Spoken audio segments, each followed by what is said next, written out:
Hey everyone, it's AYBL Main here. This is my series, AYBL Main's Top 5 series for albums, songs, movies, and the like. I'll be counting down those things, or at least ranking those things as I go along. Please take time to hit the red subscribe button down below. Please leave comments, maybe your top 5 in each particular category. That would be kind of cool. And whether you like or dislike the video. Other than that, guys, let's just sit back and enjoy and plug away at this series. I appreciate it. Hey everyone, AYBL Main here. I wanted to go ahead and get my top 5 albums for every year that I've been alive in. Continuing on, and I'm at the year 2018, which I have to admit, kind of a weaker year for the 2010s, maybe the weakest year. People some disagree with that, but I feel like 2017 was stronger and 2019 will be stronger still. Still, these are my top 5 for 2018. I have Snail Mail Lush. She's kind of an indie pop. Her vocals kind of remind me of Liz Phair a little bit. Very laid back, stripped down sound that I kind of caught on to here recently in the last few weeks, and I really like her songs. They're pretty simple, and she has a different type of method that she uses. She'll put down the guitar work first and work really hard on that.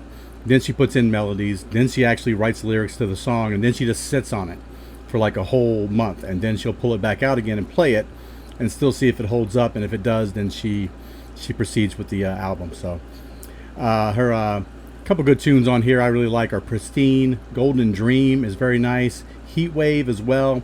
Pristine was ranked number 6 by Pitchfork as for the top of songs of that particular year in 2018.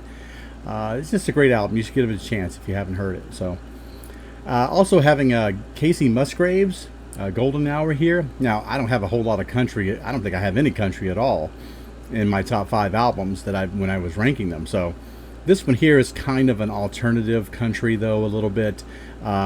Definitely a big step for her, considering that she's just coming off a Christmas album. And this one here seemed like it was just massively accessible. She's nominated for like 4 Grammys for this, like won all of them, including like Best Album of the Year. So it's a big thing for her. She claims that during the writing process for some of the songs, she actually took some micro doses of LSD to get some type of I don't know, some type of motivation for and creativity for the song. So that's kind of cool. Check out the song Space Cowboy. Butterflies is really good. I kind of like Rainbow myself. It's just a different sound, and I never thought I would really like her. I'm glad I checked her out a few weeks ago. Also in my top 5, I've got Tierra Whack. Now this is a total weird concept album. It's a hip-hop album. It's only 15 minutes long. Has 15 tracks, so every track is exactly 1 minute long. Now that's a very interesting concept, and it basically just like pulls the plug on how hip-hop albums would be generated, because all the ones a lot of the ones I was listening to were all double albums. They're all like massively huge albums, and here she is, just 15 minutes. Looking forward to the double album, by the way, which would be 30 minutes. That'd be great, right? I don't know what song really to like push on you here a little bit, because they're only just a minute long, so it's hard to like digest them. Hookers kind of stood out a little bit. Hungry Hippo was kind of interesting as well. Just a fun album. I mean, I would suggest everybody give it a try. It's something completely different, and I like the concept. I really appreciate the concept. So also making it in my top 5 is a indie rock lo-fi band, Seat Headrest. They re-released their Twin Fantasy album, and they kind of like put parentheses Face to Face. It basically is kind of a reworking and a reissue of the album that came out like in 2011, and did a really good job on this.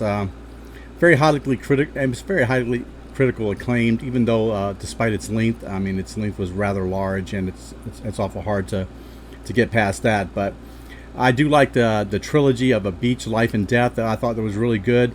There's a song called Cute Thing that was kind of interesting as well, and the lead-off track My Boy I really liked as well. Cute Thing uses a sample, by the way, from They Might Be Giants. For those fans out there, They Might Be Giants, Anna Ng.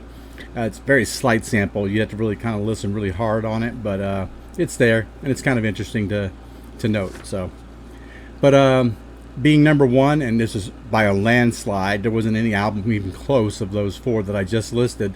I have Janelle Monae's Dirty Computer. It is like a psychedelic soul album, really neo soul. Probably my second favorite neo soul album of all time.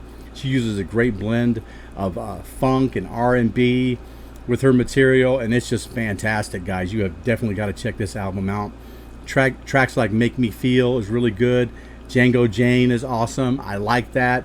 All very good stuff. The album features so many different artists on here, guys. It's got Pharrell Williams on here. It's got Stevie Wonder on here. Grimes, Zoe Kravitz, Soundcat.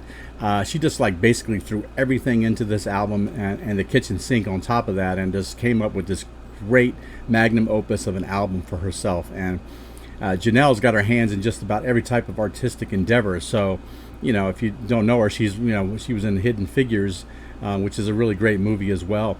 She's a true Renaissance artist for our time. So, if you haven't listened to this album and you're into neo soul, check it out. I like it better than the Erykah Badu's and the D'Angelo's of the world when it comes to that. As far as albums that everybody said I should love, but I actually didn't, I'm going to go ahead with Soccer Mommy's album Clean on this. I did give her a try because she appeared on so many lists. Now, the tracks were okay, and the it was just okay, and it just really wasn't worth all the hype. So, probably never going to listen to another one of her albums, but you never know. So, that's all I've got for 2018, guys. I hope everybody's doing well. Look for 2019, hopefully at the end of the week. Take care.